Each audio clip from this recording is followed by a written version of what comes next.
Hi అండి. నమస్తే. Welcome back to our channel పాండవులా స్టార్టర్. ఈరోజు మనం IV box stainless steel kadai reviews చూద్దాము. ఇవి నేను రీసెంట్‌గా ఫ్లిప్‌కార్ట్ నుండి తెప్పించాను ఫ్రెండ్స్. చాలా చాలా బాగున్నాయి చూడడానికి. ఈ కడాయి ప్యాన్‌వి హ్యాండిల్స్ కూడా చాలా స్ట్రాంగ్‌గా ఉన్నాయి ఫ్రెండ్స్. చాలా చాలా స్ట్రాంగ్‌గా చాలా బరువుగా ఉన్నాయి కూడా. చాలా చూడడానికి బాగున్నాయి. యూస్ చేసిన తర్వాత ఎలా ఉంటుందో చెప్తాను. అలాగే స్టెయిన్‌లెస్ స్టీల్ కడాయిని సీజనింగ్ ఎలా చేసుకోవాలో చూపిస్తాను.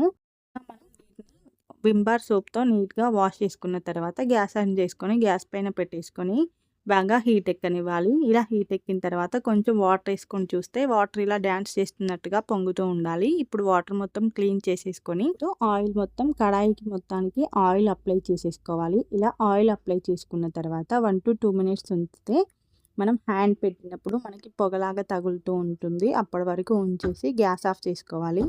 ఇలా గ్యాస్ ఆఫ్ చేసుకొని ఇప్పుడు మనం నార్మల్‌గా కడాయిని యూజ్ చేసుకోవచ్చు. చాలా చాలా బాగుంది ఫ్రెండ్స్.